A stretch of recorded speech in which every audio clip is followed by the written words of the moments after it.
Hello and welcome back to Read the Book First. This week, Amanda returns to discuss The Princess Bride movie, a true classic. If you have not listened to the previous episode discussing the book, please go back and listen to that first. It has a lot of fun little discussions that we reference in this episode. Thank you for all who have subscribed on Spotify and Apple Podcasts. I really appreciate it, and all the starred ratings. I appreciate it. If y'all could continue to rate us 5 stars and write little reviews on Apple Podcasts and Spotify and such, it really helps us a ton. Don't forget to follow us on Instagram at Read the Book First Podcast. Lots of updates there. I'm having a good old time running the Instagram. Thank you guys for listening. Enjoy the podcast.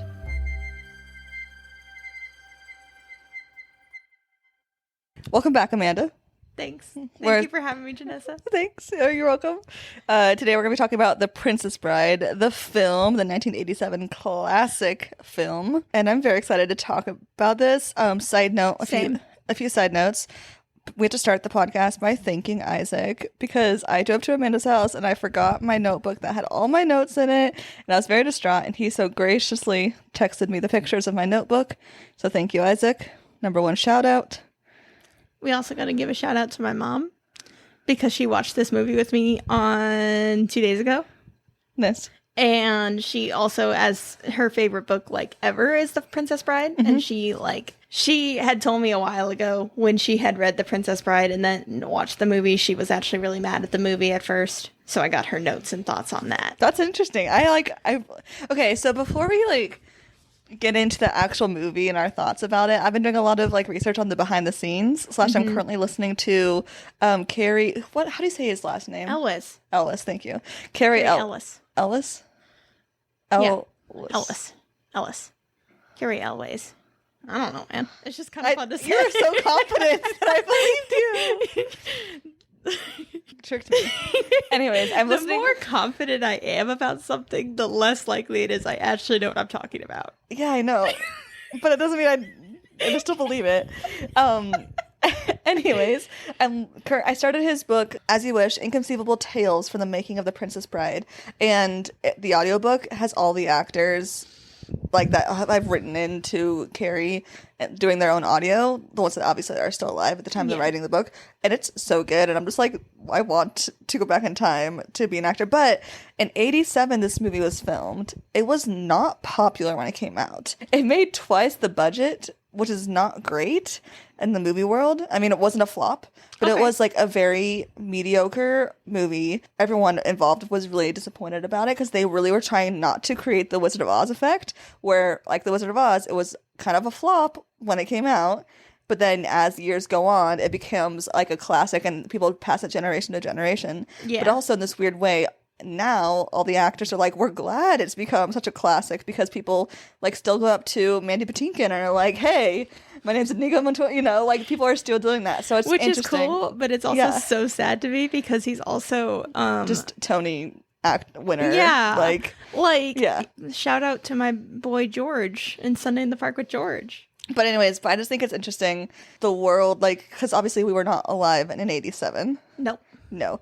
But, your mom was. Yes. And she loved the book, yes. I'm assuming, as a kid? I don't know. I kind of forgot to ask those kind of details. I'm assuming.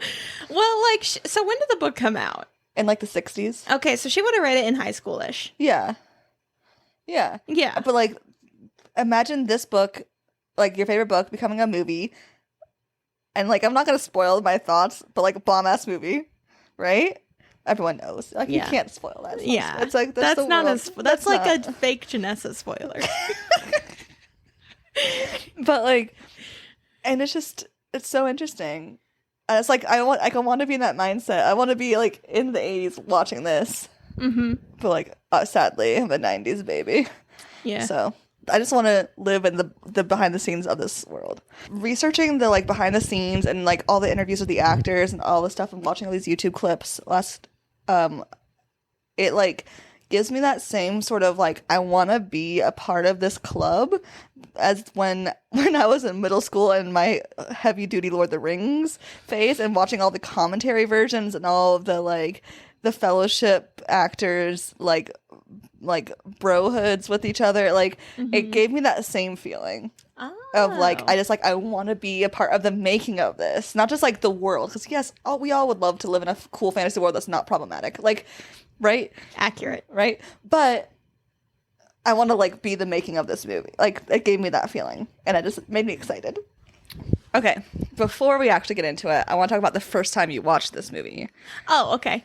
Then I'll tell you the first time I watched this movie, because it's actually like a good story. So I could not tell you the first time I watched this movie. Yes. Because it was sometime when I was young, and when I was young, for reasons that are known/unknown, I'd wander in and out of movies a lot, and I very rarely sat and watched the whole thing in one go. Mm-hmm. So I feel like the first time I watched it, I got like two theories. Well, three theories. One is I watched it for like all the way for the first time when my sister had her wisdom teeth out. Mm-hmm. Two is I watched it at some point at summer camp, at the super nerdy camp I went to, because it was rated PG, so they might have shown it. Yeah. The third option is that I watched it before that, and it was one of those times that my sister put it on and I watched it. Yeah. But there was also a time that I very distinctly remember watching it, and then I got really scared by the eel, so I ran away. I feel like, yeah, this is one of those movies that you're like, oh, it's always just been there. Like, you're constant. Like, it's a classic. Like, when it's family movie night and everyone's arguing over the movie, someone's finally like, let's watch The Princess Bride. I'm like, oh, okay, let's watch The Princess Bride, right? But the first time I watched this, it was in like 2003, 2004. It was a rainy Alaska winter weekend day. There was nothing to do. We were stuck inside because it was torrential downpour rain. My stepmom always used to do these fun little things where she'd like make little scavenger hunts around the house for us. And so she had made a scavenger hunt for me. I don't think it was a Christmas or a birthday. She would just kind of randomly do it sometimes. And so she had made a scavenger hunt around the house to entertain us for a couple hours, probably so she could do some cleaning or something, you know, how you have to distract kids to do chores. But I remember at the end, it ended in the bathtub, and in the bathtub was the VHS of The Princess Bride. And she was like, Janessa, you're going to love this movie. And I was probably like 8, 9, or 10, like somewhere in there. But I don't remember actually watching it. I remember everything leading up to watching it. And then it just became, it was always on. Like, it was always the movie that we put on if no one could decide on anything. It was either this or it was that or Shrek. It was like our constants in the family movie night. Like, no one's deciding, we're gonna watch this. Like, so. Oh, I forgot to mention, also shout out to my dad, who came in about, I'm gonna say like, be nice and say 20 minutes into the movie and watch the rest of it with us. But he also did ask me, wait, is this the first time you've ever sat down and watched this whole thing? And I was like, it made me have a whole little crisis, because I was sure it wasn't, but then I couldn't think of the first time I actually did. Yeah. Now let's actually dive into the movie. So the movie starts off with a video game, and it's such an super 80s video game. It's a baseball game with the like 8-bit sound, and I had like a whole little phase. Mm-hmm. Where I have a very distinct memory of at some point I watched it and I paused it at that screen to try to figure out how that game worked. You can just look it up. It's a real game. I didn't know it was a real game. I was like, oh, well, obviously they made it up. Anyways, it opens up and this poor kid, Fred Savage, who, you know, very famous actor, but it's one of his earlier roles, is sick, and his grandpa has come over to read him a story. And his mom comes in with her horrible mullet. Yes, it's so 80s. Honestly, his bedroom in general is so 80s. Like, this movie transcends time except for the kid's bedroom. Mm-hmm. Otherwise, it transcends time. Yeah. Which is, like, a great thing, but also the bedroom ruining it is not good, but I also kind of love that it does. It's like, oh yes, this is very 80s. Well, for me, it makes it, that part is a little like timeless, because it reminds me of Full House, which is also very 80s. Yeah, 90s, yeah, definitely. But his grandpa comes in to read this book, and I got a present for you, and he goes, a book. Which is like such a kid response. Honestly, I have a note about this later, but this kid is like a mood throughout a lot of these parts Absolutely. of the story. Absolutely. Also, I have a nitpick. Mm-hmm. I was looking at that book and I'm like, I'm confused, because that book is not thick enough to be like the monster that Golding like described with all the like satirical histories. Yeah. So exactly, but the grandpa, yeah, so it's like the question of this, so this is a third world, right? A third universe of this book. So if you have not listened to the first episode of this series, the book episode, you should listen to it. But essentially, Goldman fake abridges a book that does not exist. But in the movie, the book is written by S. Morgenstern. Yes. And Goldman is not mentioned, which makes sense. Like, yes. Yeah, because he's the screenwriter. But it is small, you're right. But also the story that the grandpa tells him is also... Oh, yeah, it's different. It's different. It's shorter. Yeah. But I do like that this is the version that they did, that they chose... I like that they chose to do this grandpa reading it to the son, because it has the intro, has the vibes of the abridged version of him talking about how his dad read it to him when he was 10. Yeah. It has that same like nostalgic father-son vibes without the unnecessary of the rest of the intros. Well, and I think it's fun too, because I think it's like, I think it's just a really smart framing device to kind of keep like parts of the intent of the original book without like making it too hard to translate to the screen, because like it would have been really weird to open up with William Golding calling his publisher and being like, "Hey, I need you to get this book." Him giving it to his son, coming back, "Hey, son, how was the book?" And it would have been boring. Like, it's not as snappy. Yeah, it's not as snappy. Also, I had another thought. Going back to what you said, this is like a third version of the world. What if this is like a version of the book that Grandpa's had? And it is like the original Morgenstern one, but like as time has gone on, pages have fallen out, but like they've kept all the important pages, and it's a different abridgment because like different people tell stories different ways. Yeah, I like that. I mean, The Princess Bride, the book and the movie, is just like an ode to storytelling. Yeah, that's all it is. Yeah, like, yeah, I think that's fun. All right, and then it cuts, so he starts telling the story, and it starts with the intro to Princess Buttercup. Or not Princess Buttercup, my bad, just to Buttercup. And I love the intro, and it's almost perfect. Like, we do miss a lot of the behind the scenes of her family and stuff. Yeah. But we don't need to know that her parents are bickering constantly. Yeah. We don't need to know that she doesn't like to wash her hair.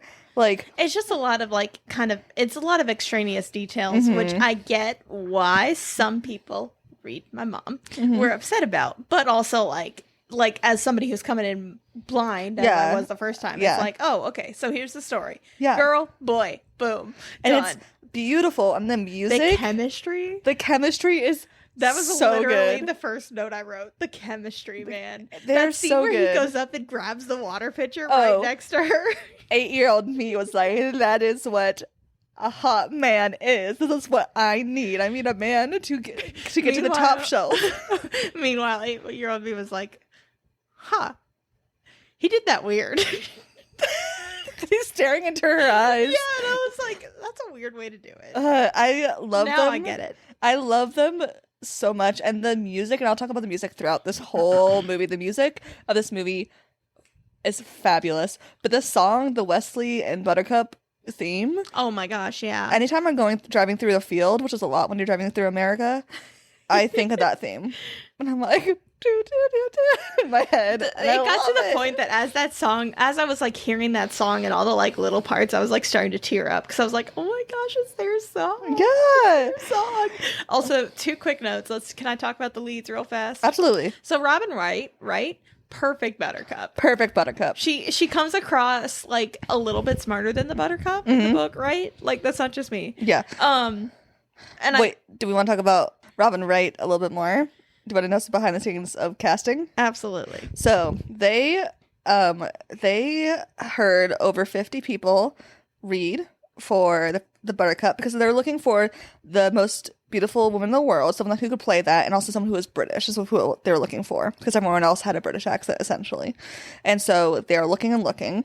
Here's some famous actresses who read for the part: Uma Thurman, Meg Ryan, Courtney Cox, and Whoopi Goldberg. Whoopi was fresh off The Color Purple, and she was like, Buttercup is like in the book is talking about how she doesn't look like anyone else, and how like Whoopi Goldberg, getting denied the job, was like on an interview like very upset that she didn't get it, which like I mean that's fair enough, like rejection sucks, but like she was like, I would have been like she was convinced she would have been perfect Buttercup, which is a very interesting interview. If you want to read it, you can look it up. But So all these people read for Buttercup. No one was it. And then they were looking at the wall of all the pictures. And then I forget if it was Rob Reiner, the director, or the casting person, pointed at the picture of Robin Wright. And it's like, who is she? And like, oh, she's an American soap opera actress. And they're like, well, we haven't heard from her yet. She's like, yeah, she's American. But she came in. Her stepdad is a British, so she could do a really good British accent, which she does in the movie. And she just talked in a British accent and like literally blew them away that like immediately Goldman and Reiner were like, this is her. Like immediately. But I just thought it was the list of the actresses that had read for her is wild. There's like a nightmare version of our universe, and I say this with all the love to her, where Courtney Cox plays her. That would have been awful. Can you imagine? Thank God Robin Wright got it. But yeah, Robin Wright is the perfect Buttercup. Meg Ryan wouldn't have been bad. Meg Ryan wouldn't have been bad, but I don't think modern. I don't think she could do the British accent. Yeah, she couldn't do the British accent, and I think she's too modern. And Uma Thurman was quoted 80s. And Uma Thurman was quoted as not looking quite princessy enough because she just had like kind of a like alt kind of look to her. Yeah, like she's beautiful, obviously. Yeah, but she has an alt look, right? So I think it all worked out well. Whoopi Goldberg would have been cool. It would have been cool, but it would have been a totally different movie. It would have been a totally different Buttercup. Not like bad, but just different. It would have been different. And then they would have had to like recast some of the other people, I think. Just to like balance off the cast, I think. Because she's such a strong actress. Yeah. You know? She's a great actress, but a strong actress. And there might have been, because the thing that I really like about Robin Wright is like, when Buttercup is not the force of the scene, she's really good at kind of letting other people take the lead. Yeah, she's very balanced in the cast in general is very balanced. They play off each other very well. Yeah. Did you have a note about our boy? I did, kind of, in that I love that they gave him like a little dot of acne to pretend that he was young and not. I didn't even catch that. It was literally like a spot of acne on his face, and I was like, oh, so that's how you're pretending that he's not like Carrie Elways. I love Farm Boy Wesley, and back in my Tumblr days, I would reblog pictures of GIFs of Farm Boy Wesley all the time. I just say GIFs. I do say GIFs, and I will not apologize. I love the beginning scene in general. I just I wrote down, I was like, the beginning is so fast, but yet you believe in their love immediately. You're like, yes, they're in love. Yes, they're meant for each other. Yeah, they really like we said, they cut out a lot of that background, but I don't miss it until we get to Pumpernickel. Yes. You mean Humperdinck? Yeah, what you said. Pumpernickel? Humperdinck. You just combined both of them. But then the kid interrupts. We get the first interruption. And I love the interruption. Book? Is this a kissing book? I love it. And it replaces the asides throughout the book, which I think is a very smart way of doing it. We still get the fourth wall. Almost, not actually the fourth wall, but this kind of like weird fourth wall like breaking of it, like in the book we get, and I really enjoy it. And I don't know what the word for it is, but it's kind of fun to like have somebody hearing the story with us in the sense of like helping us remember that it's not real. And then we get back to the two loves, and we find out that Wesley has to go, because he's so poor, he has to go get earn his fortune across the sea. They erase it being America, so therefore we don't have to deal with the time thing, because you know how in the book they talk about how there's no Europe but there is America, and they're like, and everything's after Paris, and everything's after Spain, and I'm like, it's so confusing, which is like fun in a like satirical way in a book form. There's no way they could have made any of that make sense in the movie. I thought he still went to America. As I rewound it to look at it. Check. I was like, very good, very smart. Thank you. But I think it makes the world more believable. And then the kid says, "Murdered by Pirates is good." And I was like, yeah. I want that on a t-shirt. The kid is such a mood. Murdered by Pirates is good. It's true. And this is where I said they skim over a whole bunch of stuff so fast. They do. So we have a 5-year time jump, which I think is better than 3. I think there's more development for Wesley and his skills. But it does skip over a lot of stuff. We skip over like Humperdinck's engagement to the like Princess of Gilder, which is fine. We don't need that. It's not necessary for the movie version. We skip over him proposing to Buttercup, which I think they should have kept in. Yeah. But like Mostly because we get it a little bit later. but we also get the information from the narrator. Well, it's like a really quick line of like, even though she did not love the prince, she was forced to marry, and I'm like, no, he literally threatened to kill her if she didn't marry him, and I feel like you could have just shown that. But then we also, because we don't know that he threatened to kill her, like we don't get that exact information. It makes him his later like reveal that he's the one planning all this stuff to be even more drastic, I think, because we know he's like up to no good, but just because he's a monarch and kind of like a dick, not because like he already threatened to kill her once. Well, yeah, but I also feel like we also don't get anything from him until after Buttercup's been taken. So it's hard to get a sense of like what his deal is and what Buttercup's deal is.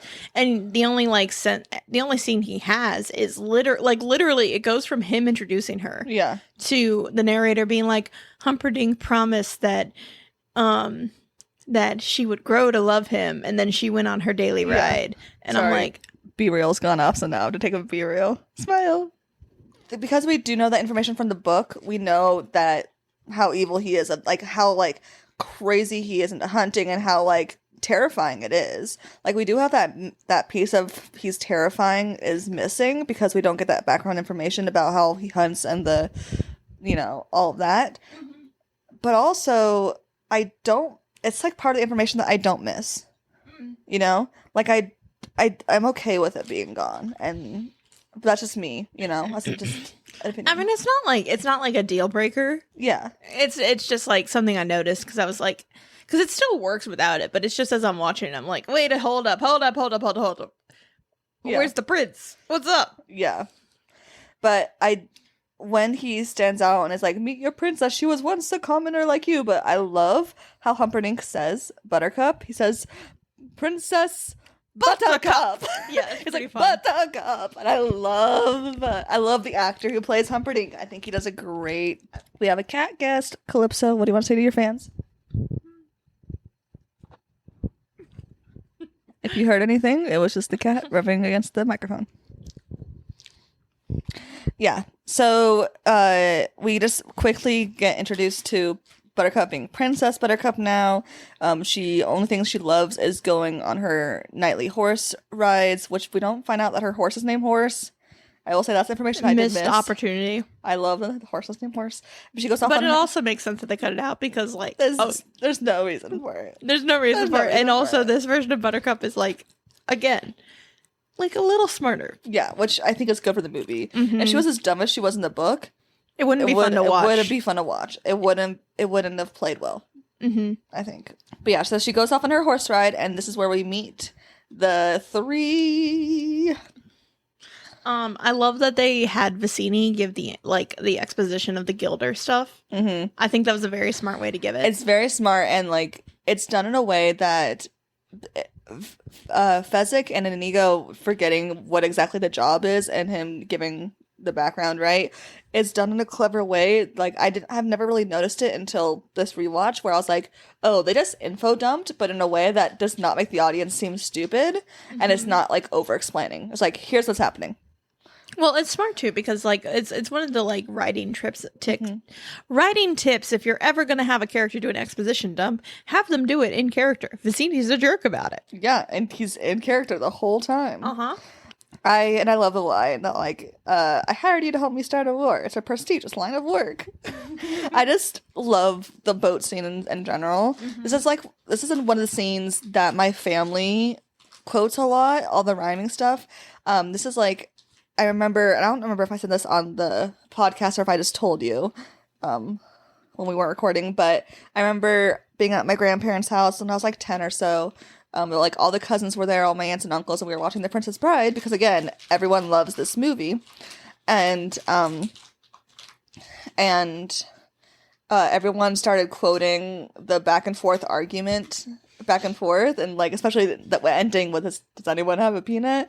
Like this argument in the first, where we first get to know these three people, which we get to know the characters instantly because the writing is on point. The acting is perfect. Their chemistry together is awesome. But I remember all my cousins and all my uncles and aunts like quoting this movie all together, and I just remember being like, "This is my people."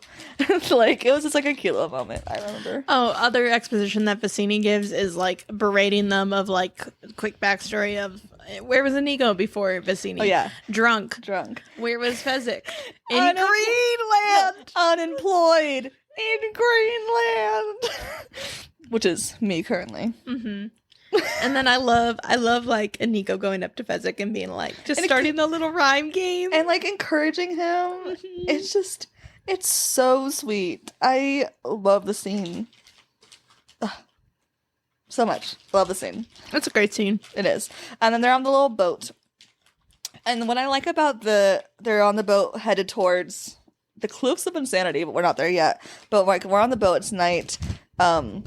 The princess has come back into consciousness and she's starting to argue with them, etc.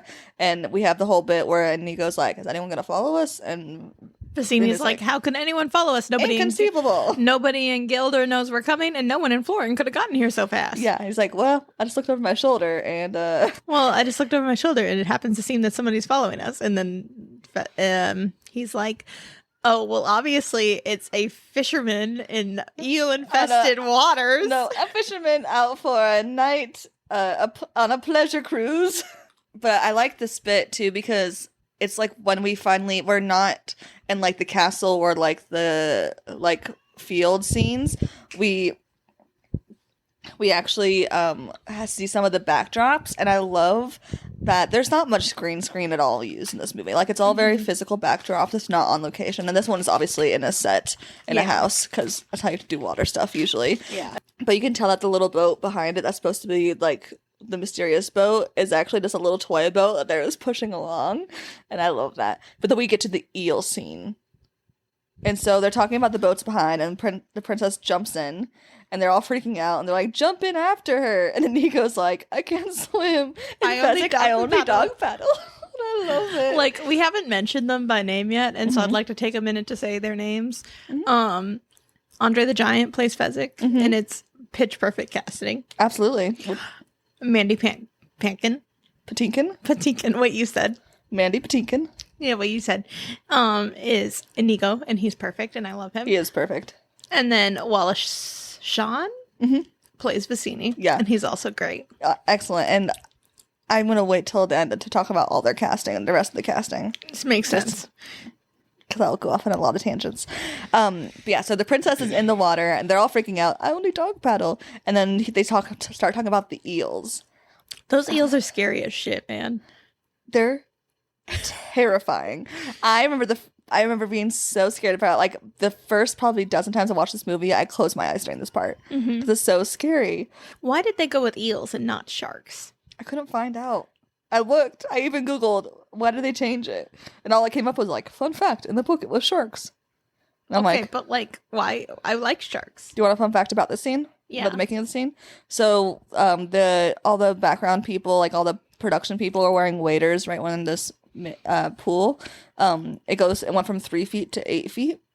And Rob Reiner, the director, went in, and when he fell into the 8-foot part, and his waders, he almost drowned. Because his waders filled up, and he got sunk down. Dang. Yeah. This is another change from the book, aside from the eels to sharks. In the book, there's also this whole thing where Vicini is like, once I cut my hand, you need to come back in. It's so threatening, and it's like, it makes Buttercup look really tough, and it's one of the few times where it's like, book Buttercup being like, if I go back, they're going to kill me anyway, so I might as well go here, and I'm not going to scream. Yeah. And then they get rescued. She gets rescued, and like... But we do get the break, though, with the kid interrupting it again. Yes, that's true. Yeah, where the grandpa's like, she doesn't get eaten. And the kid's like, I wasn't nervous. I was maybe a little concerned. You know, which is like all of us. It's like terrified. Cute. Isn't that like from the book, though? Wasn't William Golding like, oh, my dad interrupted this scene because I was worried? Yeah. I think so. I think that's his part. He definitely does that eventually at some point. But so like the other thing that they cut out from that is like Buttercup has that really badass moment in the book where she's like, I'm not going to scream. And then Vicini grabs her and he's like, see, you should have like trusted us. And I was like, I didn't scream. And he was like, you were about to. And he was like, you don't know that. Yeah. And it pisses him off. Yeah. But instead we get another really good line. So it's okay. Yeah, I think it's fine. I think the book version is fun. I'm fine with it being different. Grab her out of the water and they keep going. And then Inigo, I just didn't really catch this line growing up, but Inigo says, I wonder if he's using the same wind we are. That line made me laugh so hard. Good. Yes, and then we get to the Cliffs of Insanity, there's 2 scenes that were not filmed in England. This is one of the scenes that was not filmed in England. It's the Cliffs of Moher. I was really intrigued of how they filmed them climbing up the Cliffs of Insanity. So for information, like, first of all, it's actually a person doing a lot of the action, right? It's a stunt person that has a fake dummies around them. It's a mix of them actually at the cliff. So they were at the cliffs, part of it, and actually climbing part of the cliffs like that, like the stunt person with all the dummies. And then the other part is the set design. So like it's a mix, and some of it is like a picture. So like it's like a combo of 3 ways they filmed it. Nice. But like for the 80s, like it's a pretty realistic person climbing up. Yeah. Like it's very cool. He's like toot, toot, toot, toot. Yeah, I mean, I feel like the thing about practical effects is that they age so much better than like CGI stuff. Absolutely. But then we get to the top of the cliffs, and they find out that there's a man in black climbing up after them. And we get another inconceivable. Do you know how many times inconceivable is said in this movie? 5. Yes. Good job. Did you count? No. Did you look it up? No. I looked it up. I just did the math real fast. You just knew off the top of your head? That was impressive. But yes. That's one word for it. Inconceivable. 5 times. But we're at the top of the cliffs, and they have the whole plan where they're going to split up, and Inigo is going to be left to battle the man in black. And I love this scene. Real fast. This is the other note I wrote, because like Vicini and Bezic and Buttercup walk off, and literally a minute later, Inigo goes to the cliff and is like, hey, can I help you? And I was like, man, making it 1 minute before he lost patience is also a mood. Because I also hate waiting. I do enjoy the little back and forth where Wesley's like, Carrie did such a great You mean the man job. in black? Yeah, sorry. The man in black. Spoilers. I just love that how good Carrie is at acting like this. Like he's like acting like it's like he's fed up with Inigo's questions, but also he's like he wants help, but also he's trying not to die. Like it's like he's multitasking, and the acting shows it. God, he's so good. So good. So he finally gets up with the help of Inigo, and right away he's like, okay, let's battle. But Inigo's like, no, when you're ready. And I just love how classy Inigo is, but he's also like we also have this bit of like, no one, if you were smart, quote smart, you would have chopped off the rope and he would or you would have pushed him off. Like, you know, if your goal was really to kill this person, you're gonna do that. But obviously he wants to do it in his honorable way. He wants to prove that he's the best. And I love that we love that for him, but we're also like, dude, just push him off the cliff. Like there's like that equal part, and I love that. I'm not necessarily rooting for that, because then I'm like, you know, I love you and Neo, but you know, also Buttercup's gonna die. So I mean, but like that's like this the tongue in cheek of the whole movie. Yeah, is that each of these characters, like, you're for the most part like rooting for them, but also there's things that they do you're like, what the fuck, dude, that's not what you should be doing. Yeah. You know? Yeah, that's what I love about Inigo in this thing. And the other thing is the other thing with that whole like, oh, wait a minute until you're ready, it gives him a chance to get out that exposition of the 6-fingered man, since like that was mostly given in the backstory. Yeah, and I do like how quick and good and thorough the backstory is that he gives in the movie version. Or even just like the I swear on the soul of Domingo Montoya. Like, that's so good. Yeah, absolutely. And then their sword fight is so good. And I think like the sword fight is so good, and in my head I thought, oh, this is super choreographed, but then rewatching it and looking at the background, both Carrie and Mandy trained for 3 weeks before filming, and every spare moment between scenes, they were constantly sword fighting with each other. They learned how to fence both left and right-handed. The only parts that are stunted are the gymnastic twirl and the somersaults. Yeah. That is it. The rest, the somersaults on the floor only just because they couldn't get it perfectly, like, the right angle. Yeah. But, like, everything else is them actually doing it, which is so fun. Oh, that is crazy. Like, the rest of it, yeah. And they, like, improvise bits, like, different takes. Like, it's not perfectly choreographed. Like, there are some bits that they're like, yes, you have to get to this mark, right? For most, like any scene in any movie. Yeah. But that's also just good directing. Yeah, but also the, like, and, like, the moves they're actually doing when they're talking about all the different names they're shouting out at each other, the different strategies. Yeah. Those are the moves they're actually doing. So, like, it's very, like... I thought those were made up from the book. Mm-mm. So I looked into it. They're not made up from the book. And I was looking at another interview. William Goldman had researched fencing for, like, hours and hours to get actual fencing tactics. Oh. Yeah, so this scene is legit. That is pretty awesome. And I think because I've seen it so many times, I've, like, memorized how it goes that in my head is choreographed. But, like, it wasn't 100% choreographed because they did improvise a little bit here and there. Well, and I think I like you said, it's just a really, really good fight, and I don't want to. We're only like 30 minutes in the movie, so I'm not going to keep dragging this out. But I really appreciate, like, how Inigo takes those first couple initial swipes of, like, just testing him out, and, like, the back and forth, and is then really music good. Accompanying it is so good. And then also I kind of appreciate, in my head, and this is totally false, so don't correct me, but I get the impression that, like, if it was a totally flat, like, terrain, I feel like Inigo would have won. But the Man in Black has, like, the agility and the speed and, like, the gymnastics piece of it. So that's, like, because it's always really, really bothered me, because I'm a nerd, that the Man in Black, like, just beats Inigo, who's, like, the best swordsman in the world, because. So I like the justification, even though it probably wasn't intended to do that. In the movie, we don't have that background that he is the best in, like, the actual world. In the book, we know he is the best in the actual world, supposedly, right? From all the backstories, from all the different places he's trained. So, I don't know.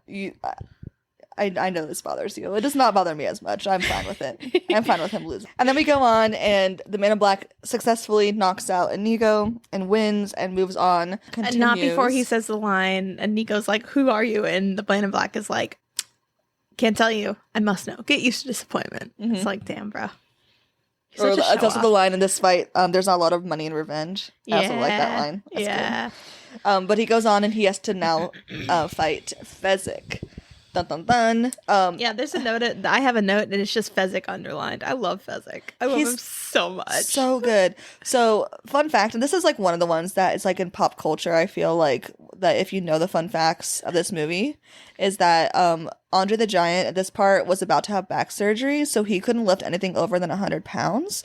So anytime you see Fezzik lifting someone or someone on his back, it's jerry-rigged in some way. So in the fight, when Wesley, or the Man in Black, is on the back of Fezzik, there's a bunch of, like, ramps on the back that he's, like, hopping between, which is why it's a close-up. And then when it's far out, they had a second giant actor who didn't really speak English, who did all the physical. He also was the stuntman who did part of the rope climbing. Oh, that's cool. So, so the fight, that's why the wide shot. And, like, later on when Fezzik's carrying Buttercup, she's hooked up to, not strings. She's not a puppet. What are those called? Wires, essentially. Yeah, wires. Yeah. Okay. Yeah. So that's the little, I feel like that's a fun fact that most people know, that Andre the Giant, this part, couldn't carry weight. I thought you were going to talk about how, like, Robin White was cold at one point, and he literally covered that's her another head one with his hand. Yeah. So listening to the book, but also the little behind-the-scenes documentary I found on YouTube, I'll talk about later, everyone talking about Andre the Giant, they talked about how, like, kind he was, how excited he was to be there, how much he loved being part of the cast. And, like, he's even, like, there's this video where they're on the boat, and on someone's, like, some, like, script person is like, Andre, how do you like this experience? Has it been trash, or have you been enjoying it? He's like, no, it's been lovely. And they're like, well, what do you like the most? He's like, no one looks at me here. And it's like, he just, like, felt like he finally belonged somewhere. And, like, that's such a Fezzik, like, that's something that Fezzik talked about all the time in the book. And when I, like, heard that earlier, I cried. Like, the video of him saying it is so sweet. It's so sweet. Just like if you're interested in watching it, just YouTube behind the scenes Princess Diaries or Princess Bride, and there's just tons of videos. It is so good. But Fezzik does lose the battle because he's not fighting a dozen men. Yeah. That is why the Man in Black wins. Again, Man in Black, super fast, super agile. Yeah. Good at what he does. Yeah. It's just, He's got to prove himself. Oh, I also wrote down at this point, I love the costumes. The costumes are so good in this movie. Mm-hmm. So good. And they're not super 80s fantasy, because 80s fantasy, everything's super shiny. Like, some of it is shiny, and some of it is 80s. Like, Humperdinck in the Count's outfit, very 80s-ified. And some of Princess Buttercup's dresses eventually get kind of 80s-ified. Yeah. But her wedding dress especially. Yeah. But the rest of it is excellent. I agree. Mm-hmm. And then we get to... It cuts over to the prince. And I've always wondered, and I forget that if they explain this in the book, so I'm counting on you. Mm-hmm. How do they get up the cliffs? They don't say. Okay. Yeah. Did they just like... Well, they're on horses, so like I think they just go all the way around. Oh. Because if you think about it, it's like there's like well, water. And there's also the spoiler, the fact that Humperdinck knew what the plan was, so he also probably could have just followed them. Yeah, exactly. Okay. Anyway, I'm satisfied. Yeah. This is the first time where we're like really seeing him, Humperdinck, in his hunting mode, and the Count is like fully into like what happens next. Like he's like just entranced with Humperdinck's like hunting prowess. Well, it takes a sadist to love a sadist. And this is where I also wrote the note, I wish we got more of the prince before Buttercup was kidnapped, and I didn't have any other thoughts on that. He is a little bit, he's not as terrifying, but I'm okay with the amount of time he's on the screen. Like, but he also does have all those quotable moments like, you think it's a trap, I think everything's a trap, which is part of the reason why I'm still alive. It's great. The lines in this movie are just, everything is quotable. Well, and it's so good because everything that's not like a direct quote from the book conveys what it needs to convey really quickly and snappily without like being too fast. The improvised bits are like later on. Okay. Like almost everything Billy Crystal says is improvised. That's what that makes sense. Yeah. Earlier, no, you're correct. Like earlier, like William Goldman wrote it. Obviously, he rewrote the book into the script, so he was able to compromise it so much. But there is other improvised bits, but yeah, the later bits are more improvised. But even the improvised bits are in character, so it's Absolutely. like really good. Anyway, then it comes to the test of whist. The Vizzini versus the Man in Black. This is what we quote all the time. Yeah. Also, real fast note, I took one look at that dinner table and I was like, I want those apples. Those apples looked so good, man. You do love apples. They looked so good. I was just sitting there and I was like, those look so shiny and they look like Honey Crisps. I want them right now. Anyway. This scene, I think, is the bit that everyone, like, there's like 3 parts in this movie that we quote the most, and I think this is one of them. It's one of the most famous ones, and it's because the acting is excellent, the writing is excellent. Like the fear in the Man in Black's eyes when he sees Vizzini have the knife at her throat. I'm like, yeah, the acting through a mask. It's excellent. Yeah, I don't really have any thoughts on this scene just because it's directly from the book. Yeah, and it's acted perfectly. I don't have anything else. I just wrote Battle of Wits, great scene. Robin Wright is so pretty. True facts, man. Oh, I also wrote everyone's so much calmer in this scene because Vizzini is like shrieking at the top of his lungs in the book, which again, good choice. Yes. Because things that happen in books don't always translate well to movies. A thing that took me 10 years to appreciate. The Man in Black wins and takes Buttercup. Buttercup is in awe about how he survived, and he's like, I've been training this. And then he's just immediately so mean to her. He's like a sexist pig is what I wrote. He's like, the promise of a woman, like, what's that worth? Like, like where I come from, women are hit, like, women are hit when they lie. And I'm like, okay. I mean, that's accurate for this. It's very accurate. But I think he's extra so mean. Like, he's putting it on. Like, it's almost cheesy, the amount he's putting it on. It's because he's so heartbroken that the fact that she, quote, might love someone else. Like, this is him testing her. Right? Yeah. And then I had to say, I was wrong.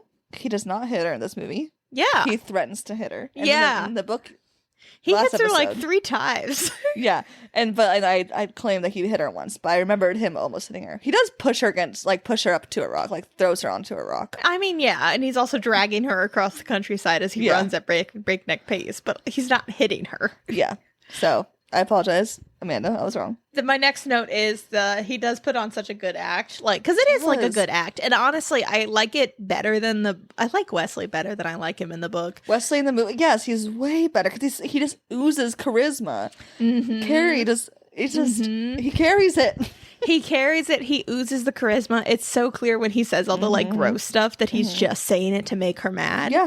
Yeah, like which doesn't make it okay. Don't do that to your partners in real life, but in a movie, it's okay. Yes, there's a difference.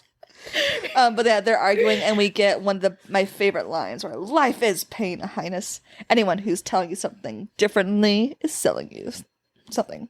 That's not the perfect quote, but I love the life is pain, Highness. I love it. And then they like spot Humperdinck off in the distance and she like pushes him. Oh, also shout out to Robin Wright when she says I died that day, because like oh my god, the acting. I died that day. It's so good. It's so good. But yeah, she does push him down the hill. She just yeets him down the hill, and then he goes as you wish, and she goes, my sweet Wesley. What have I done? And then she just dives down. The fall down the hill is so funny. It's so funny. It's so dumb because it's literally like, yo, you couldn't have done anything else. And so many movies have done similar things since then. Like, movies are different. Like, there is a really dumb, bad, like, mocking kung fu movie called Kung Pao that does it. Hot Rod does a similar thing. So, like, there's always, like, really dumb, like, jokey movies that do it. They do not do it as well as this one. I love how indignant the fall down the hill is. It's so good. It's like a good moment of not satire. That's probably too strong of a word, but like it's not strong enough to be satirical, but it is tongue in cheek. Yeah, but also it serves a purpose. It moves the plot along literally. Yeah, like how do they get from A to B? They roll down the hill. Oh, they're by the fire swamp now. Perfect. And then his mask falls off as he comes down, and I'm like, oh, the symbolism. It's so good. And then she goes, my sweet Wesley, kiss, kiss, kiss, kiss, kiss. And then she's like, you live, I'll fly. And I'm like, I love that. If you want, I can fly. Oh, it's so good. Oh, it's so good. Death cannot stop true love. All it can do is delay it for a while. We get the reunion scene that William Golding said that existed and then didn't exist and then exists again. The kid interrupts. They're kissing again. All right, I'll skip ahead. Yeah. The fire swamp. Dun, dun, dun, dun. I love the fire swamp like set, and apparently this was like one of the coolest sets. This is where like William Goldman would hang out all the time because it was inside, but also he like loved the vibe. Like he just like hung out in there. It's a good vibe. It is. It's the right amount of scary. Yes. It's not like this is like suddenly we're in a haunted, like, you know, in fairy tales where like suddenly there's a haunted woods and you go from like a perfect world to like where like the stumps are actually monsters. At Snow White. Yeah. Like that's silly. This is like actually realistic. Like you don't go there because nature's gonna kill you. Yeah. Yeah. And I like that. I feel like the dialogue's very similar to the book here, but again, Carrie just oozes charisma throughout this as he's talking about all his piracy business and the whole backstory. He's just like chomping through this, having a little walk, and I just love it. Yeah, and like it really gives him more personality too, like a more sense of humor as he's saying it, because when Wesley says it in the book, I'm just sitting there and I'm like, oh my god, I get it. You're really good at everything. We're here. You're like, yes, he is good at everything. He's good at everything, and he like is likable. I totally understand why the Dread Pirate Roberts spared him. Yeah, like I too would spare him. It's great. A few little background things about the fire swamp. The scene where or the bit where Buttercup's dress gets on fire, William Goldman was watching the set that day and screamed, her dress is on fire! So they had to redo the whole thing because he screamed it, and he had to excuse himself because he got too into it. Because it was playing that she was going to be on fire, but like, but it still scared him. Oh my gosh. Yeah. And then the other fun fact bit was the ROUSs. The ROUSs terrified me. As a kid. Same. I still jump scare every time they come out. They're like now just like weird evil Muppet looking things. And I'm like less scared of like, I mean, I still jump when they come out. You know, I said that thing about how most practical effects age well. This one did not. Uh-huh. So these RUSs actually had people in them. They had there's two RUSs, and they had two little people actors who acted in them. One, they big birded it. huh? They big birded it. Mm-hmm. And I forget the names off the top of my head, but one was better at like the like expression type of the acting, and one was better at the scurrying. When they're doing the scene where the ROUS attacks Wesley, it was supposed to be the actor who was better at the scurrying, but he wasn't there on set that day for some mysterious reason, and so the other actor was filling in, because he was there and they needed to film it. But like it didn't play off as what the director wanted, and so like, well, where is this other guy? Apparently the night before he got pulled over, and for maybe drunk driving. He didn't get like arrested, or like he didn't get arrested. He was at jail. They literally had to go bail him out of jail. I don't know if he was actually drunk, or it was like confusing the way it was written. But he did get like pulled over by a cop, and apparently he was like telling the cop, like, no, I have this big job tomorrow, I have to go, like, I'm filming this. He's like, no, you're not filming in this movie. Like, the cop like didn't believe him, so like they literally went from set, got him out of jail, and brought him back so he could do this part because he was better than the other guy. Wow. Isn't that wild? That is wild. That's just like a wild story you would never expect to hear from this. Okay, correct me on the sand thing. Mm-hmm. In the book it was called snow sand, Yes. right? And they call it lightning sand here. Yes. I will say they carried the tension from that scene over super, super well. Yes. Even though, like, we're not in their heads. The tension's really good. I'm fine with it calling lightning sand instead of snow sand. Yeah, I mean, That's fine. literally, It's sand. does not matter. Yeah. But, yeah, it's just, the fire swamp in general is a great scene sequence. They really have such great chemistry, you know? They do. Like the way he looks at her and the way that she like leans on him the whole time. It's like, so they didn't have a romance, because I was like, there's no way that they did not date. I wasn't interested. But I'm listening to Carrie's audio, or his memoir, about this time. When he first met her, he was, in his own words, just smitten. And he was smitten with her the whole time, which plays. So, like, he for sure had, like, a huge crush on her. But, like, it never went anywhere. They're just best buds, Yeah. which is fine. But that foundation of him being smitten with her is great for the chemistry that they had on there. yeah. Buttercup is really useless here. And I mean, she was kind of useless in the book. I said, silly girl is what I said. Yeah. I also, another thing, and I don't remember if it's from, how much of it is from the book, but Wesley being so, like, positive all the time, again, mixed with Carrie Elwes's charisma. Charisma. Is what makes him likable. Because it is pretty, like, line accurate, but, like, the way that the book line reads doesn't have that same kind of positivity. It's just, again, comes off like he's bragging. Yeah, I agree. And then, dun dun dun, they get out of the fire swamp only to meet Humperdinck and the Count. And sillily, like I said in the last one, but I think it makes sense. Like, I would have done it too. Yeah, me too. But also, It's so sad. it's sad. Buttercup surrenders them over. The prince promises that he won't harm him, though he does. And I had a question. In this movie, we have the pit of despair instead of the zoo of death. Yes. I wanted to know your thoughts on that. My thoughts on it is I miss the Zoo of Death. I feel like it adds a lot to Humperdinck's character. But at the same time, it's not necessary, in the sense of the pit of despair captures what it needs to and gets the point across. Because also, Wesley does not get tortured quite as much as he does in the book. True. So I feel like just making it the pit of despair with the machine that's been working for God knows how long, because, they don't make a big deal about it. Mm-hmm. I feel like that works better in this context because you don't need all that Zoo of Death stuff. I think it makes sense, especially, like you said, for how we didn't get that much of Humperdinck's backstory, so we don't need to know the full extent, Mm-hmm. I feel like it's balanced amount. I was fine with it. Yeah. I think, like, again, there's so much that is not in the movie that is in the book, but honestly, I'm fine with most of it. Mm-hmm. And I can't tell if that's because the movie is just so good, or if it's because I've seen the movie so many times before I read the book, And I haven't decided that yet. Well, and I think I'll touch on this a little bit when we talk about my mom's feelings about it. But I think this movie is just a really good adaptation. Mm-hmm. Just top to bottom, spoilers for later in the podcast when we actually talk about that. Not that we haven't been gushing over this movie this whole time. Yeah. But I feel like Oh, This the just- albino voice joke, though, real Oh. fast. And also the reveal that Count Rugen is the six-fingered man. All It's good. handled so nicely. Because in the book, it's literally like, Wesley is like, oh, it was so weird. The guy had 6 fingers. But also, I don't know if Wesley even knew the backstory about Nico's dad. Yeah. So it's kind of nice that they built in the reveal that way. Yeah. The albino voice joke where the albino like is talking in this whisper and then he clears his throat and is fine and like Yeah. talks normal. That poor actor, apparently, he has the contacts he had in, he was allergic to. And so, but he didn't realize, and neither did the costume people. And so, like, he's never watched this movie fully because he doesn't, like, want to go through that pain again.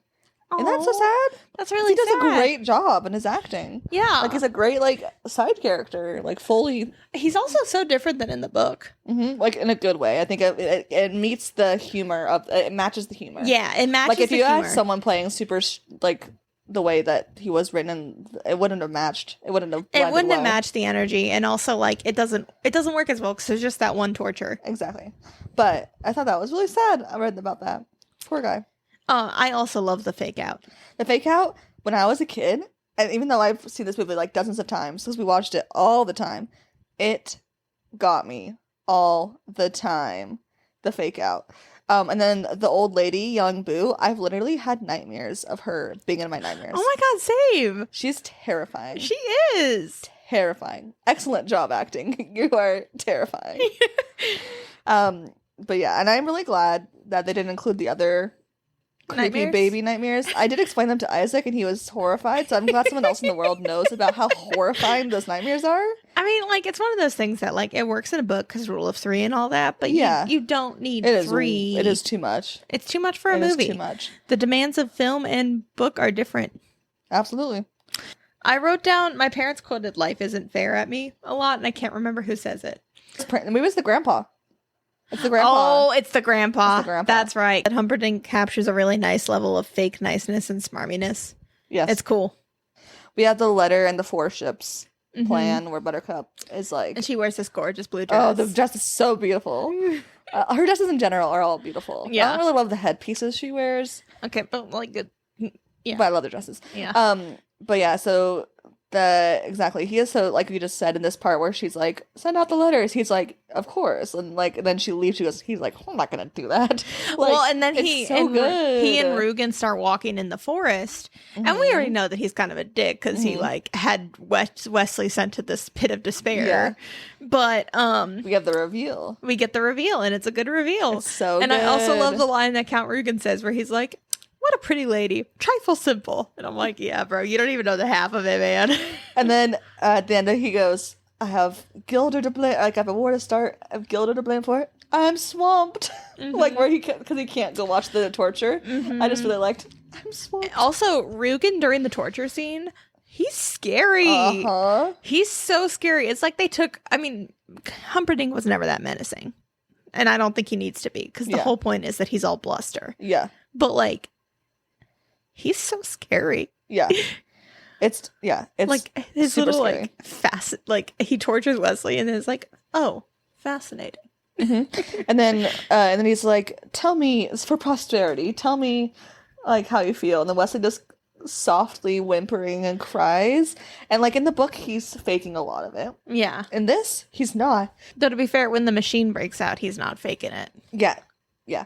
But we don't see the other torture. Yeah, yeah, yeah. So like he just goes like, and he just like simply like softly cries. It was like, where's like poor Wesley. Yeah, because he's been so tough and so cool and so unflappable, and And we you're now like, see the opposite. oh, Yeah.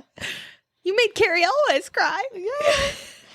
And then we meet your boy Yellen. We meet my boy Yellen. And the actor who plays Yellen plays such a buffoon of a version of him, and it's so good. Yeah. The way he just like runs in and he like puts his hand on the armchair, and Humperdinck looks at the armchair and he like moves his hand. It's like such good acting. First of all, we have the reunion of Inigo and Fezzik, and I wrote the other love story is them because it's very cute. It is. It's so cute. Yeah. They get back together and they like start working together and start coming up with a plan, and they're like, oh my god, we need the man in black. The only person that bested both of us, all 3 of us. You know, he's the one to get. I also love how they were like not sad that Vicini's dead at all, and I'm like, honestly, valid. Hey, they just had to quit their toxic work environment. Yeah. You wouldn't know what that's like. I would never know what that's like. So then this is where the note comes in. Yellen and Humperdinck are like talking about plans. Buttercup comes in and she's like, yo, hey, how's the search for my one true love? And he's like, oh, darling, I was just talking about the honeymoon and how we're going to have all the ships of whatever country we're in, Florin, accompany us down the channel. And she's like, oh, but you're 4. And he's like, oh, and that's where I wrote, Yellen just noped on out of there. He was just like, because Humperdinck is like, I would not say such things if I were he you. leaves before that. The second that he's like, oh, and I'm like, yeah, I love Buttercup getting that badass moment. Yeah. It's so good. And Humperdinck saying that, like, and throwing her and locking her in the room or whatever, so scary. See, I actually had the opposite reaction. I feel like they underplayed how mad he was. I felt it when he says, I would not, like, if he repeats that, like, he's, like, trying to hold it back. He's like, if you say anything else, I'm going to kill you, like, essentially. Yeah. Like, I don't know, I always thought that part was scary, because then he marches down to the machine, and that's when he goes, and, like, and up to 50. Yeah. Not to 50! He yells the count. Yeah. And then we have the death of Wesley, and this is where we get our little the kid interruption. Wesley's only faking, right? And the grandpa's like, you want me to keep reading like you're sad? Like, you're wussing out now? Essentially, it's the mood the grandpa said.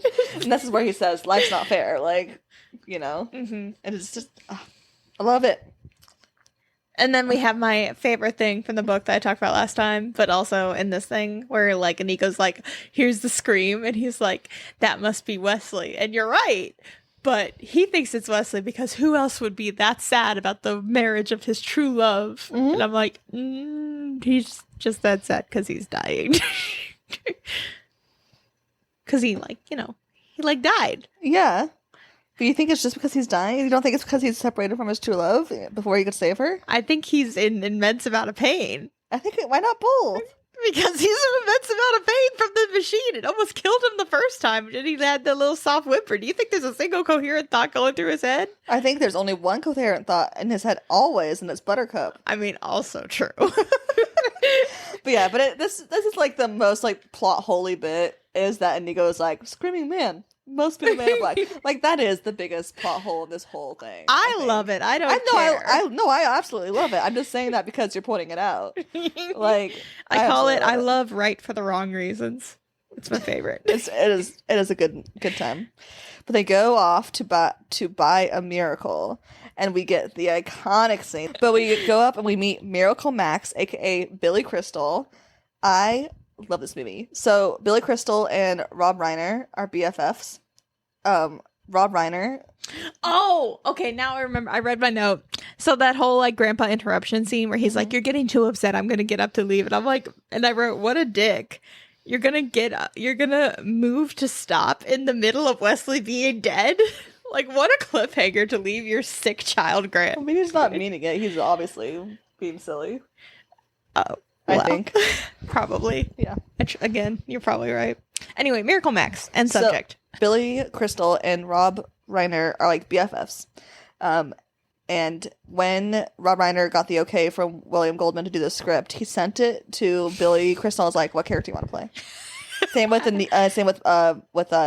Mandy Patinkin. He's like, "What character do you want to play?" Those two, like the first two that people that got it. That's like, so cute. The history of the casting of this movie is like so interesting to me. Anyways, Billy Crystal is so iconic in this role, and essentially almost everything in this movie that Billy Crystal says, almost all of it, not all of it, but a lot of it is memeable. Not just memeable, improv. Like the mutton thing, all him. It's supposed to be cough drops. That's what the book is, which I'm glad that he changed it because cough drops don't exist. What? I mean, I guess a version of cough drops could exist in this world, but like... No, but I get what you're saying. It's a lot more like Actually, that was something that my dad said when we were watching it. Is he was during this scene is like, it's amazing how many of these lines have just become like so everywhere. So everywhere. This, especially this scene, it's so good. And then also, another behind the scenes. Every time they said action to this, any of the Billy Crystal scenes, Rob Reiner had to leave the rooms. He said action and then left and then rewatched it because he kept like laughing out loud. And like he's like known to be a very like vocal audience. And then in the interview video I watched, Mandy Patinkin says that the only injury he got from this filming this was bruising a rib because he had a hold in his laughter during this scene. And that's how fucking funny Billy Crystal is. Yeah, and I love it. He's great. It's slightly different from the book, the scene, but it's pretty close. But like it's better because it's Billy Crystal. And I forget her name that plays Valerie. Oh, I looked it up. Carol Kane. Yeah, Carol. Yeah, she's great too. And so she's also great. When another behind the scenes, but when they both got the part because they were so separate, like they were both in LA where everyone else is in England for most beforehand, they essentially went on a little tiny like weekend trip together to like get their background stories together and to like vibe. And I love that. That is so cute. Right? But I love them. They're great. This seems great. But they save Wesley. Yeah. I also love the little like nod to the book in that they tell him to wait 15 minutes to like get full potency instead of going back to them and being like, oh, I think we forgot to double the recipe. Yeah. Because that wouldn't have played well. But it also doesn't really matter because we don't have a ticking timeline. But it's just a fun little nod. It is a nice little nod. And then it cuts to the marriage scene, which is also one of... Is in the marriage scene, or do they talk a little bit before outside the castle? They talk a little bit outside the castle because, like, I also wrote down that the fifth question that Wesley asks is about Buttercup, and I think that's very cute. Yes, but it is after, are we enemies? Yeah. When he wakes up, the acting when he comes out to when he's like just like unconscious and suddenly his eyes are just moving back and forth. It's such good physical acting without like physically moving. Excuse me. Like all of the slapstick of just like him being propped up and puppeted is just is so funny. He commits to it so much. I love it. And they're planning their little plan, and then we get the wedding scene. And this one is also so quotable. The marriage has gathered us here today. Wow, it's so much better than the book. The dream within a dream. The timeline is so messy in the book that it's hard to keep track of. Like we like had a full on like 10-minute argument about like where this stuff happens in relation to each other. And they do keep a messy timeline. Like they do jump back and forth because we go from the marriage, then we go back to them having the Dread Pirate Roberts and the Holocaust cloak. I remember being horrified when I was like 7 about the Holocaust. Like what is a Holocaust cloak? And I remember my parents having to tell me what it was.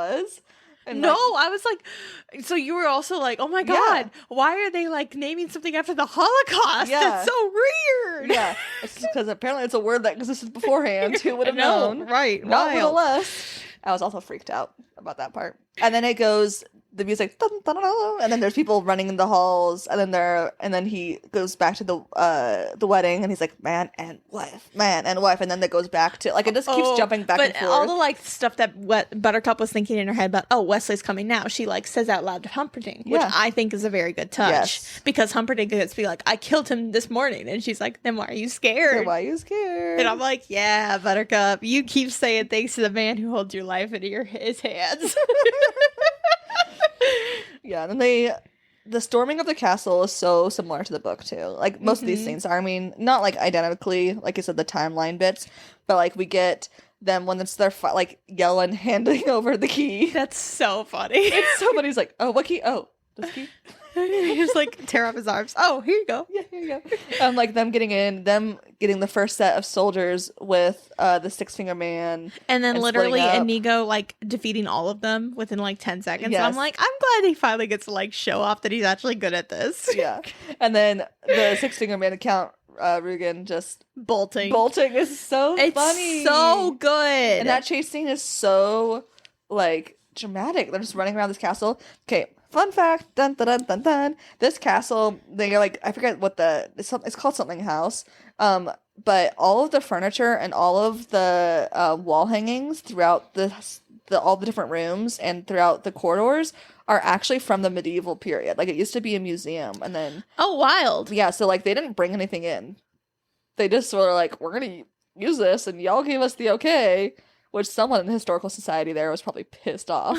But like, so like all those like tapestries are all like old, Oh, which cool. is cool, right? Yeah. I thought that was really cool. But yeah, and then cuts back and forth, and I forget the order. I kind of it. pretty much just wrote like, I mean, I wrote everything in order, of course, and Yeah. I said it pretty much plays out exactly like it does in the book, Yeah. except for Buttercup kind of telling the king that she's going to kill herself, and Yeah. again, it's just because And the king being like, oh, she kissed me. yeah, but also a nice little nod to the book that he's like having dementia. And it's also really funny because Count Rugen, the captions on Disney Plus called him Tyrone. I saw that. I saw that. And I was like, huh, Interesting. what a choice. Interesting. Someone didn't double check. You know what I don't associate the Count with? The name Tyrone. Absolutely. But yeah. I forget how the order goes. I think it's Inigo first and then the bedroom scene. Yeah. And the last duel is so cool. It is so good. And like the bit everyone talks like this is like the biggest bit of lore in like the pop culture world is that everyone knows that Monty Patinkin's dad Monty. wow. Everyone knows that Mandy Patinkin's dad and like it's like he died like Of cancer. he died of cancer, but like I always thought it was like recently. It was like 10 years before.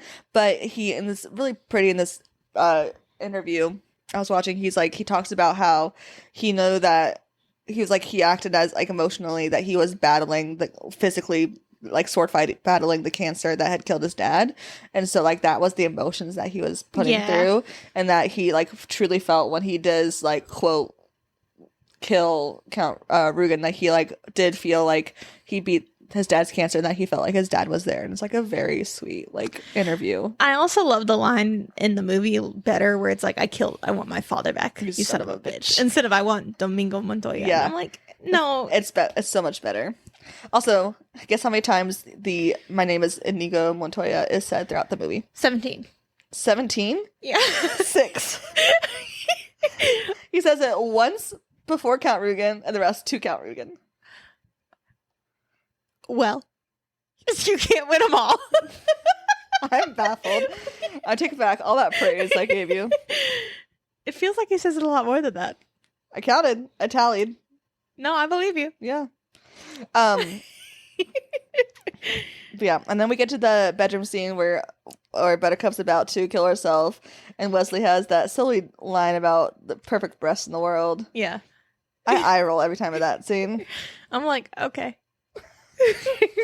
But certain people giggled. I'm not going to name names. And I will keep that in because he's going to find that funny.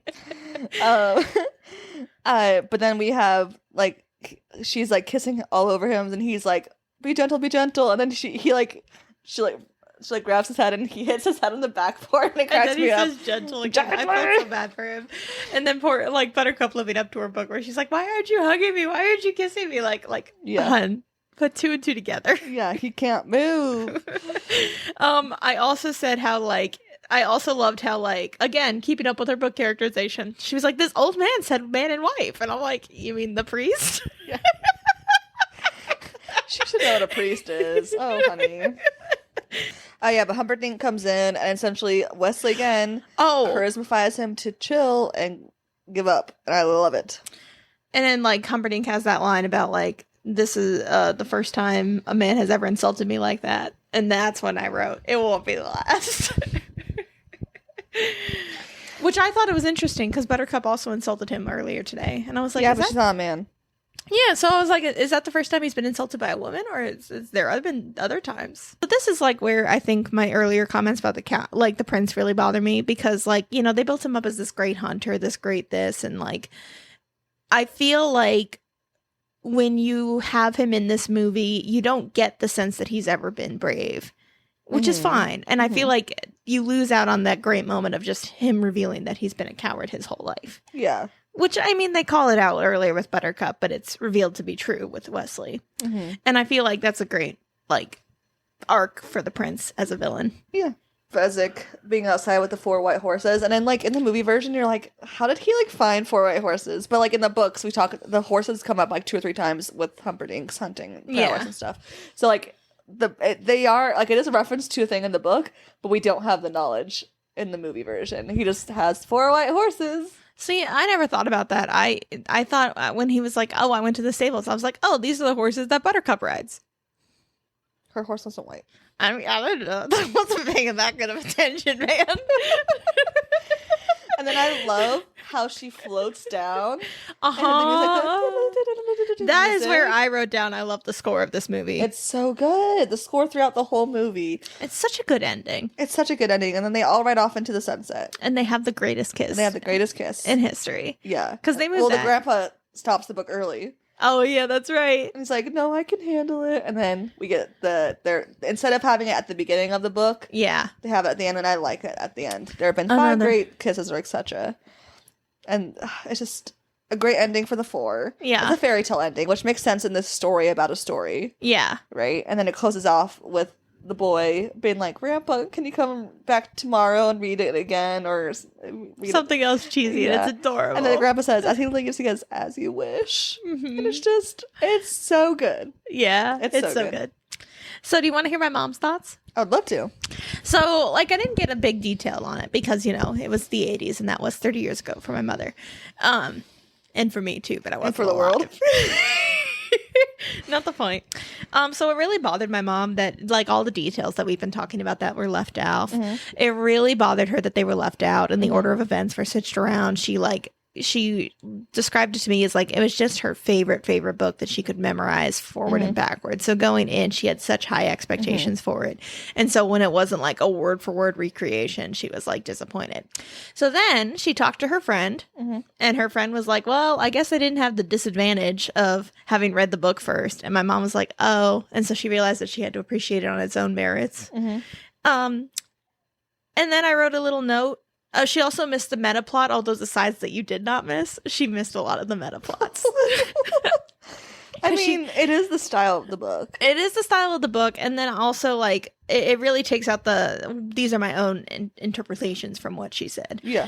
It really takes out the cynical slant of, like, the narration, which really contrasts with the idealism of the story itself. Yeah. Because it really takes this story that's kind of like this give and take between these two things about this art of writing and what it means to be a good writer and what it means to be a good storyteller, that cynicism and then the idealism of the actual story, and just says, hey, here's a fairy tale. Yeah. And I think that's fine. Yeah. I think it's good. Yeah. But I could see if you were someone who was really into the cynicism. Absolutely. And like, if I think about like times where I've been a mega fan of a book and then watched the movie version and been like so upset, like that happens all the time because you can't. Like, that's the thing with adaptations in general. You can't make a perfect adaptation in general, but also for everyone. Yeah. Right? Because everyone, like, the death of the author kind of thing. Like, everyone's take of a book is slightly different. Even if you go fact for fact in the book, it's not going to be perfect. Yeah. But, and that's what my mom eventually, like, leaned into is, like, she decided that it was more important to get the intention of what the book is for than, like, just the details. Yeah. And sometimes cynicism just doesn't always play super well on the screen. It is not on the screen. It's like on stage, on book, and on stage it can, but like it's very hard on TV and film. Let's talk about our thoughts about the adaptation, and then I'll go into the random background information that I still have. Okay. So my overall thoughts, I mean, it's a great movie. I think I also, like my mom, kind of missed the more cynical bits of the book, and the satiricalness. But all that being said, also, I think the characters, except for Wesley, and actually that's not true because I wrote this down and it's not true at all.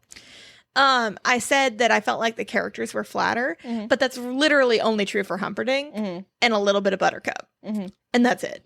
Like everyone else is fine. Like Inigo's not flat. Like Fezzik isn't flat. Wesley isn't flat. Like nobody is flat except for Humperdinck, and Buttercup's not that flat, so it's not that big of a deal. She's not that flat, but they take away some of her fun because they make her so much. They make her not dumb, so she just comes across as more of a Disney damsel in distress. Which I think it's what was needed. Because if they did it perfectly from the book version, they would have gotten a lot of hate and for a good reason. Because they wouldn't have had those cynic bits to balance it. Yeah. Right? So I'm a little bit, and I also feel like she's just more passive overall, which I'm kind of like, you could have made her not super passive, but also like not dumb. You know, there's a thing you could have done. But I think it is almost perfect. Yeah. I mean, I agree with most of those things. I think I love this movie, and I think it is an excellent adaptation. And because it, like we've already said, like it has like the core of what it was trying to do. It does miss stuff. Like it does miss a lot of the extra like philosophical bits.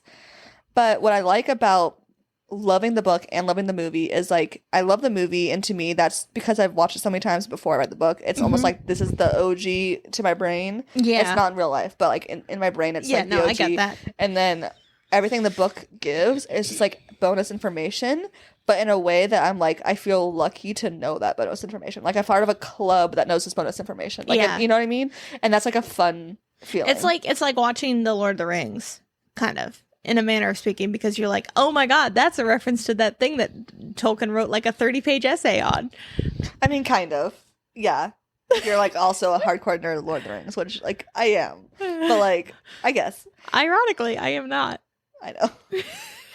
But like, I don't know. I feel like it's almost a perfect adaptation. I love every single character. I do agree that Humperdinck's in the movie is different. I think he is flat. I do love him in the movie though. Yeah, I don't dislike him. Yeah, but like he is compared to the book version, though it's slightly different. But I think there's nothing they could have done better of this movie.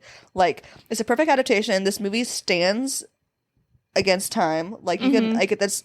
It has aged so well. There's nothing bad about this movie. But yeah, so as far as to wrap up my thoughts about this movie, I think it is one of my all-time favorite movies. Like it's in my top 10 favorite movies. I love the book, and I would say like the book, like I said last time, it's a 5-star read for me, which means in my personal rating is a favorite. But like I like the movie just so much more. The movie is just like wound up in my DNA. Like that's the only way I can like describe it. Yes, I think part of me. This movie doesn't crack my top 10, but that's only because my top 10 is 90% animated movies. All right, you ready for some background information? Heck yes. So this mic drop. Well, don't drop my mics. I bought these mics. Though this book and screenplay is Goldman's favorite work, so he has been quoted to say that he wants this on his tombstone. And so it took a long time. Like it took almost over 20 years for this to be made into a movie. So like he had like they gotten sold, and then the one like it's if you want to look it up, I highly recommend. It's like very interesting, but essentially like 3 different people, like 3 or 4 different studios said yes, bought it, and then closed down or got fired the day that they started to start working on it. Like it's like a wild back and forth. That was the bit in the 30th anniversary edition. Yeah, and it just like it took a whole long while to do it. But then Rob Reiner, who wanted to direct it. Rob Reiner is famous for acting in first he became a very famous actor in All in the Family, which is a sitcom in the 70s and early 80s. But his dad is a famous comedian, Carl Reiner, gave him the Princess Bride book as a kid, and that's why it's became one of his favorites as a kid. So like that like theme is still there.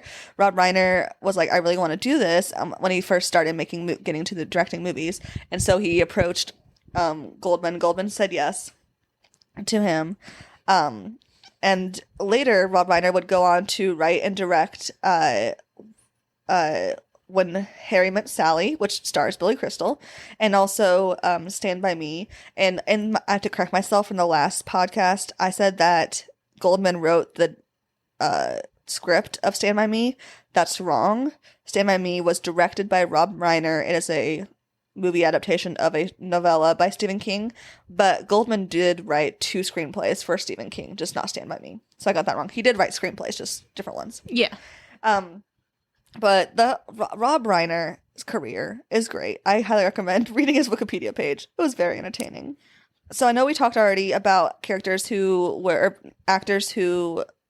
were up for Buttercup's role, but here are the actors. So there weren't that many actors up for Wesley's role. once Rob Reiner saw Carrie act in a movie about Lady Jane Grey, he was like, I want him. But if Carrie would have said no, they were gonna approach Colin Firth. And we haven't talked about this on the podcast, but I love Colin Firth so much. I don't think he would have been a good Wesley. He's too Britishly awkward. He doesn't have the charisma to ooze. I think but he's kind of charismatic in his own way, though. But not in the way that I don't think he would have been a very different Wesley. Would have been very. I can't imagine him being the swashbuckler version of Wesley, and that's why I can't imagine him. See, I can imagine him playing a version of like down to business, boom, boom, boom, boom kind of Wesley, which is like his characterization in the book, a lot less charming and suave and more just like, this is the plan, we're doing this, and less fun. For Vizzini, they had auditioned Danny DeVito, but they didn't love his take on Vizzini. And Wallace Shawn, throughout the whole, because he had found out that Danny DeVito had prior auditioned before him, throughout the whole filming of it, Wallace Shaw was very nervous the whole time. Carrie talks about how he was so sweaty during the Battle of the Wits scene and stuff, because he was just so nervous about how performing. He just wanted to do a good job. I thought that was very sweet. See, I love Danny DeVito, but he doesn't carry the sense of intelligence, and I'm sure he's very smart. Do you know what I mean? He doesn't carry the intelligence, but in a dickish way. Yeah, thank you. No, I get that. Fezzik, in the book, it talks about this, but they wanted Arnold Schwarzenegger in a prior, one of the times the movie almost got made, it was going to be Arnold Schwarzenegger before he was a famous actor, but then that version of it didn't get made. And then they're like, well, let's get our dream actor, Arnold, Andre the Giant. So they did. But also Liam Neeson also read for the role. A Fezzik? But he wasn't tall enough. Yeah. Yeah. Weird, huh? Sting was approached to be Humperdinck because Rob Reiner and Sting were bros at one point. But Sting said no thank you. And thank God for that, because I don't think Sting would have pulled off that role. Like I said earlier, everything was filmed in England except for the Cliffs of Insanity, which is in Ireland, and then part of the Grandpa's, they had to retake part of the Grandpa stuff back in LA, so that there was a little bit in LA there. Reiner rented a house near all the filming sites and had the cast over for dinner all the time, which is really cute.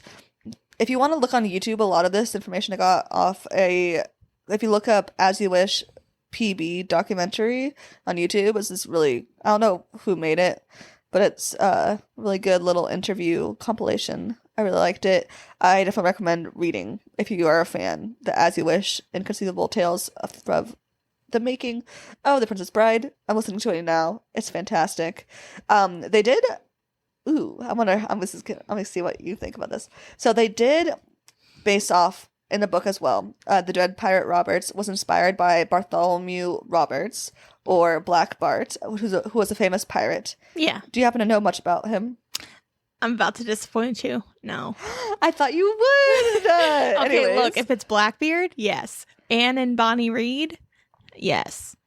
You don't know about this pirate. But he was a pirate in the early 18th century, and he was very successful. But he created his own pirate code, and he also used a variation of the skull and crossbones. Those are the two big things in the pirate world. And then my last little fun fact is Mark Knopfler, who did the music, only agreed to do the music if Rob Reiner hid a hat that he had worn in Reiner's earlier film, This Is Spinal Tap, in the movie somewhere. So in the background of the kid's room, there is the hat that he wore in This Is Spinal Tap. Oh, fun fact, Spinal Tap is one of my dad's favorite movies. That makes a lot of sense. I feel like that's what I know from your dad, that tracks, yeah. Yeah, I mean, it's a good movie. It's a great mockumentary. Yeah. Yeah, that's good. But I just love this movie. Mm-hmm. I probably watch it 3 or 4 times a year, honestly. It's a movie that I put on when I'm just doing stuff, if I just want to watch it. I love this movie. I really like this movie. I don't watch it enough. Mm-hmm. And that's mostly just because I don't watch a lot of movies. Yeah. Yeah, which is fair. I watch a lot of movies, and I rewatch a lot of movies. Yeah. I just have them on all the time. This is one of my favorites, and I loved reading the book again, and I loved researching the background information. Like I said earlier, I just loved finding the behind the scenes stuff. Yeah. I just find all that stuff so interesting. What would you rate this movie, Amanda? It's a 10 out of 10. 10 out of 10? We're doing 10 out of 10? Yeah. I mean, I like 5 stars sales personally. No, so here's the thing. I like doing the stars for the books and then the 10 out of 10 for movies. Because that is technically how they do it. Yeah, and it's fun. That's fair. I mean, it's the same though, because it's math. Yeah, but it's fun to do 10 out of 10 because sometimes I have different opinions. But you could do like a 4.8. No. I like doing the 10 out of 10. Okay, I'm sorry. I would give it 5 stars or a 10 out of 10. Again, it's one of my favorite movies of all time. Like, so much fun. Cool. Awesome. Thank you guys for listening. Again, thank you to my family who I make listen to this, and for Amanda's parents for listening to this if they listen to the end. Hi. Also, thank you. Thanks to Janessa for having me on to share my continuing good opinions. Thank you. Thank you for being my co-star, co-guest, Co-host for this episode. my guest host. That's the phrase. Guest host. Thanks for being my guest host. Also my guest ghost. All right, make sure you follow us on Instagram at Read the Book First Podcast. That's where the updates are, and also where you can DM me and tell me that I am right or wrong. And also subscribe and rate 5 stars, all that. Share it with your friends. Help us get people to listen to it. That'd be wonderful. Because I have really big plans I want to do with this, but I need people to listen to it first. You can't see your face, but she really needs you to do that. I really need it. Anyways, thanks for listening, and remember, ready, Amanda? Read the book first. That would work better if you didn't burst out laughing.